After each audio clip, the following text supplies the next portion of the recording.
May 30, 2025. People of Africa, receive our greetings as usual. The African Union risks ending up like ECOWAS. What does that mean? What is the content of this message? What hastened the slow death of ECOWAS? Because ECOWAS is slowly dying. It is dying a slow death. At first it was 16 countries, then it was 15 countries, now it's 12 countries. Do those 12 even speak the same language? Today the 12 are jostling among themselves at the level of with the AS countries. Each one has its own proposals, each one comes to defend its own interests, economic interests. Each one is thinking about who will face terrorist attacks tomorrow. So the ECOWAS countries are just going around in circles around the AS countries. And the African Union risks ending its days like this. Because for us, we're done with the ECOWAS level. Now, it's just the final adjustments that are coming from one block to another, together side by side. But beyond that, how many years does ECOWAS still have left to exist? Because at this rate, Ouattara, who is seeking a fourth term, how will it be seen by the Sonkos who are in their first term? And there were more than 60 deaths because Macky Sall wanted to do the same thing in Senegal.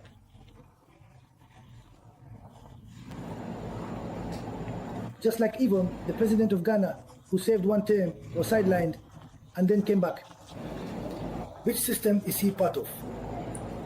Fogna Singbe, who just switched from a presidential system to a parliamentary system in which he is actually the real head of state. This ECOWAS, Tinubu, in his deep sleep, yes, Tinubu in his deep sleep, what does he really think or perhaps consider about all this? I wonder if we know that the other day there was the gloomy celebration of a so-called ECOWAS holiday, the anniversary of ECOWAS, and we had the so-called Nigerian diplomats or others claiming to be convinced that the Eastern countries will come back.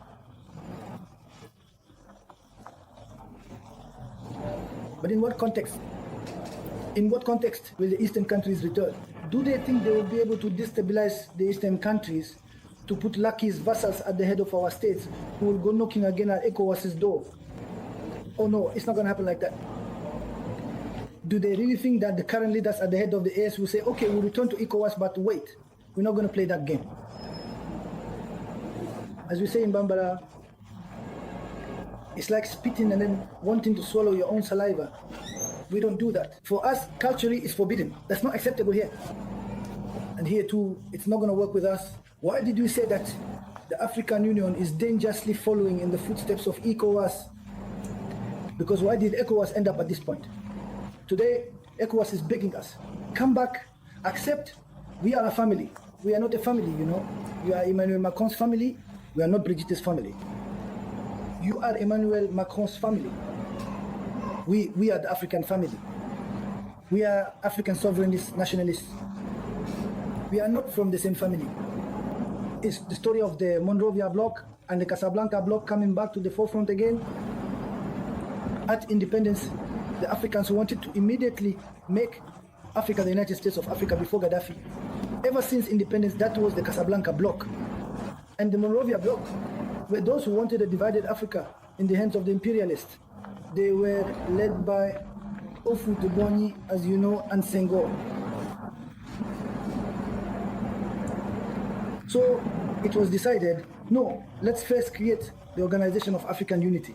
Afterwards, we will come together and create sub-regional communities with the goal of achieving a regional community and an African government. That was the objective. Where do we stand today? Even more serious. Instead of independence today, the vast majority of African countries are in the hands of their former colonizers. Colonization never anticipated this. Hardly had independence been granted, it was taken back. No sovereignty, and the same people come to tell us, no, democracy should be like this, democracy. I said, but listen, there is no democracy for a country that's not sovereign. If your body does not belong to you, what decision-making power do you have?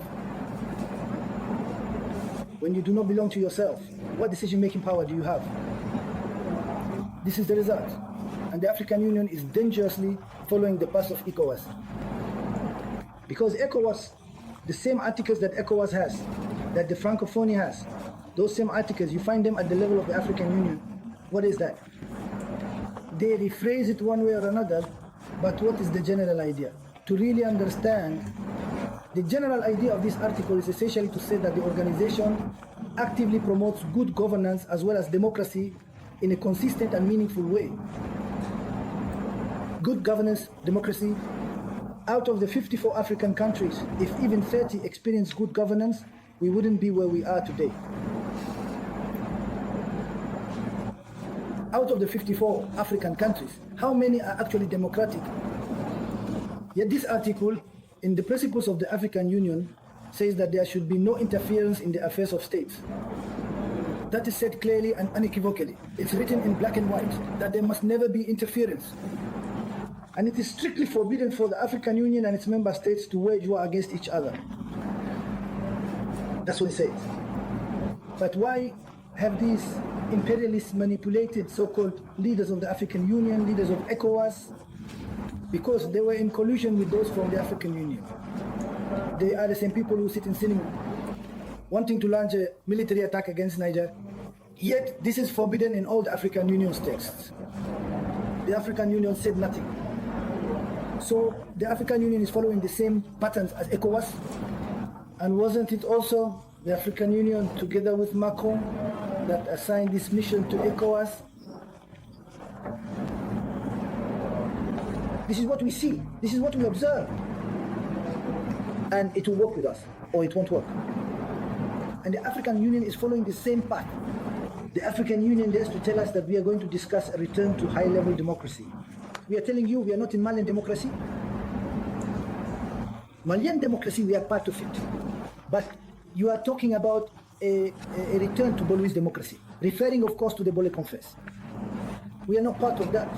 We talk about Macron-style democracy, about Mitterrand-style democracy. We are not part of that either. What kind of democracy are we really concretely talking about? For the African Union, what is democracy? Because here, we are the majority. It was the Malian people who rose up. When the French people rose up, they called it the revolution. When a few Ukrainians took to the streets, they called it the Orange Revolution, the Maidan Square Revolution. But what was it really? What was the Orange Revolution? This victory is due to Jankovic, who won in the first round. They said, no, we can't have that. We need to push Lukashenko, Julia, Yuput, and Tymoshenko, who are their highs. Their agents, they pushed for the annulment of the election in Ukraine in 2004-2005 to prevent Yanukovych, who according to them was close to Putin. The same Jankovic will win in 2010. And just before he finished his term, they orchestrated a second coup d'etat, which they called the Maidan Square Revolution. And this is what led to the uprising of the populations in the East who said, we do not agree. This is the origin of this crisis. They applied the same formula in Romania. They had an election annulled. And the readers, it's not me, it's Pavel Durov who says it. Pavel Durov, the owner of Telegram, who is, by the way, the head of the DGSE under Emmanuel Macron, was involved in manipulating the Romanian Supreme Court to annul an election. Are they Democrats in your country?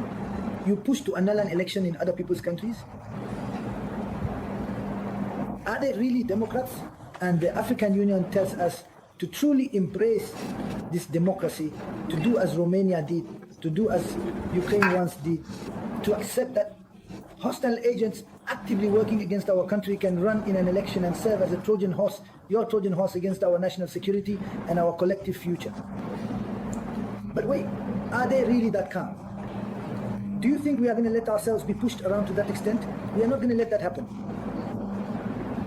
That is to misunderstand the Malian people, that is to misunderstand the Haitian people. They have activated every tool. Lately, you have seen a wave of attacks against the countries of the Alliance of Sahel States from their mercenaries. Fortunately, many political mercenaries are out of the picture here. They engage in media mercenary work, trying to communicate. But what they haven't said, even this morning, is that the army foiled 2 attacks against 2 Malian army security posts. And then the sweep operation. The sweep operation is ongoing. And even around the locality of Muja, the Malian armed forces stationed there have truly made their mark, having neutralized many terrorists in the area in recent times. But the propaganda media aren't talking about this. We are volunteers, and we will talk about it. People of Africa, the African Union is following a very dangerous path. It's not even the African Union, it should be called the African Disunion. But if there is any union, it's only to end up in the hands of the imperialists. But when it comes to defending Africa's interests, it's all disunity. So it keeps changing its colors. They never defend our interests. And yet, what was one of the key objectives of the African Union? It was that there should be no wars on the African continent, to put an end to all conflicts, to all wars in Africa. Ask yourself, has the African Union achieved this goal? And the African Union has a golden objective: the aggression against Eastern countries through mercenaries who are called terrorists. This aggression, the African Union is unable to help stop it and at least fulfill one of its objectives. Otherwise, for now, the African Union is not fulfilling any of the objectives for which it exists. I really mean none. None. As long as they tell us, yes, it's because they are funded by the imperialists. I say. But should an organization that is supposed to promote African sovereignty be funded by former colonial powers, and even by those same former colonial powers that continue to colonize the... Wait, this isn't serious. Do these African leaders understand? They understand, they just pretend not to? What has gotten into them? Can someone really love power that much? Can someone be so thirsty for power, so hungry for power to this extent? Dignity doesn't mean anything to them anymore. They've been warped, they've been warped. This is not the African man that we know. They have been completely warped to the point that they see reality, but they refuse to acknowledge it. We see the truth, but we refuse to accept it. But this is very serious. You get your funding from your info from the colonizers. They would have said it clearly. Often they are manipulated, sent to go make peace between Zelensky and Putin. There is no war in Africa. That's why the African Union is following a very, very, very dangerous path. At this rate, we will advise the leaders of the East to consider withdrawing from the African Union as well. And after the African Union, it will be the UN, because we cannot stay. We joined this organization. Mali is one of the founding countries of the Organization of African Unity, the OAU, the predecessor of the African Union. Mali is among them. The OAU Charter was drafted brilliantly by President Modibo Keïta. We are part of ECOWAS, was born here. We took part in the creation of ECOWAS, but we cannot. It's like, how do you say in Bamanankan, right? Kasun ke bamara mwala kimine. Excuse us. But this proverb means it is unacceptable to urinate and have a crocodile come out of your urine that will bite you, it's not right, that will grab you, that will swallow you. If that's the case, it's better to hold your urine. That's what could happen. What? We do not accept that. And if a monster comes out of that urine, since it's a monster that came out, what do? We deal with that monster. Yes, we overcome the monster. No. Not happy to be, said, we are going to create. They did this. We do not live in the past. Oh, no.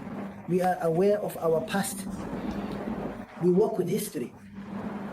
We know what happened. And we use that experience to improve ourselves. The African Union is dangerously following the patterns of ECOWAS. Or rather, if it was ECOWAS that had followed its own pattern, asking us for a roadmap. I said it yesterday. It's not a notebook, it's a roadmap. That's what I said yesterday. Today, it's a whole library of roadmaps that we're going to give them. Yes, a library of roadmaps. That's what we give them. That way they'll come and whip everything we do. Monday, Tuesday, Wednesday, at what hour, at what minute, at what second, at what instant. we owe you something. It's the same people who are there. They tell us, build roads for a return to democratic order. What is democratic order? The democratic disorder. Is that what you call order? You yourselves who are in it, in Macron's democracy, what do you gain from it? What do you have that we don't? You who have stayed in Macron's democracy all this time, what do you gain from it? Between you and us, generally speaking, who is it that usually loses these young people in the Mediterranean? Ouattara, armored by democracy, armored by Macron's junta. Back then, it was Sarkozy's era. Is these people thriving?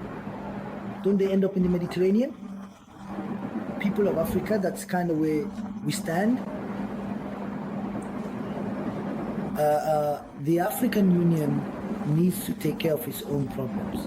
What are those problems? How do we put an end to war in Africa? Those who are manipulating you, the imperialists, they say there shouldn't be any war on their continent. And they even tell Zelensky never to hold an election as long as the country is at war. That any election during wartime is a plot against Zelensky and his country. But those same people tell African countries to hold elections, even though our countries have been at war long before Zelensky. Zelensky found us already in it. For him, it only started not long ago. He's talking about 2014. For us, we've been in it for how many years now? But they tell Zelensky not to go to an election. That it's very serious. But those same people pressure our brothers. Should I even call them our brothers? Some of our African brothers say that the countries in the East should be strangled if they refuse to go to organize elections, even though they're at war. There are attacks. Even today, there were attacks here. In the end, what do they want from us? What do they want from us? Should we blame the imperialists or these Badu leaders? But we are convinced that what they're really afraid of is losing the raw materials. Everything revolves around raw materials. The raw materials of African countries. Because according to them, if the winds here shouldn't call it a fever, that's pejorative. If the winds of the AS blow into other African countries, it's over for them. So their war for survival over there is being played out here in Africa. For them, the downfall of the AS means the end of the imperialists' world. Because the downfall of the AS means contagion across Africa. A liberated Africa means the imperialists cease to exist among themselves. You know, in their history, they have devoured each other. Among themselves, they will no doubt turn into vampires. They will transform into other species. People of Africa, this is what we wanted to talk about. Yesterday, we had the first round. Today, this is the second round. It is not out of the question that there could be a third round in what opposes us to this African Union in the hands of the imperialists. We thank you and say, see you tomorrow for another topic at the forefront of current events. Thank you very much.